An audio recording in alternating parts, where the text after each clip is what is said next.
रास्ते से गुजरते एक बूढ़े आदमी की एक नौजवान से तू तकार हो गई।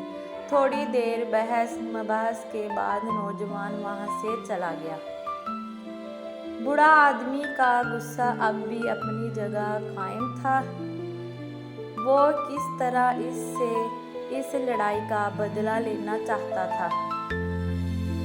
जिस्मानी तौर पे कमज़ोर होने की वजह से वो नौजवान से मार पीट तो नहीं कर सकता था, लेकिन इसने इसका एक और हल निकाला। बूढ़े ने नौजवान के बारे में अफवाह फैलाना शुरू कर दी कि वो चोर है।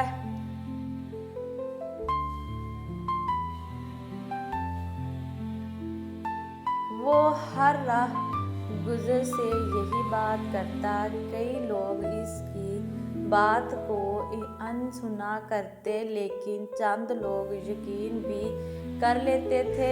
कुछ दिन गुजरे तो पास के इलाके में किसी की चोरी हो गई। लोगों के दिलों में बूढ़े ने पहले ही नौजवान के खिलाफ शक डाल दिया था।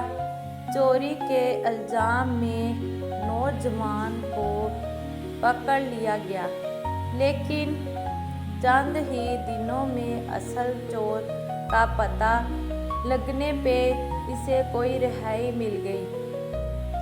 रिहा होते ही इसने इलाके के सरदार से बूढ़े आदमी की शिकायत की, जिसके बिना पे बूढ़े को पंचायत में बुलाया गया। बूढ़े ने अपने आप को बचाने के लिए सफाई पेश की।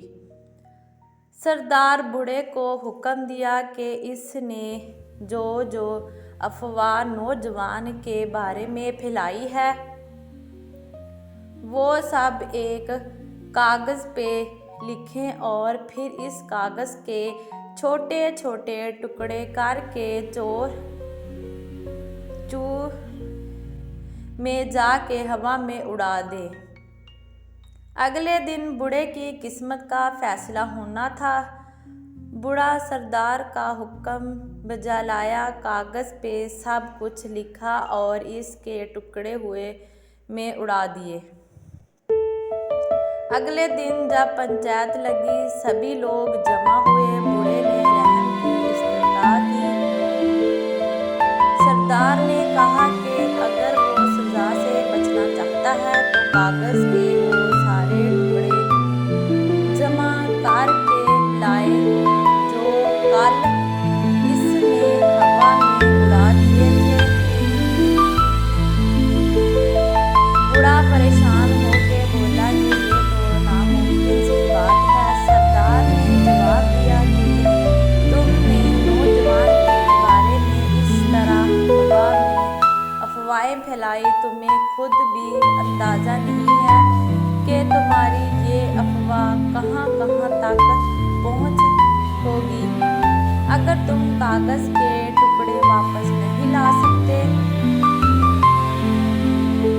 तो वो अफवाह कैसे वापस लाएगा जिसकी वजह से नौजवान बदनाम हुआ है। बूढ़े ने दामत से सर झुकाया। कई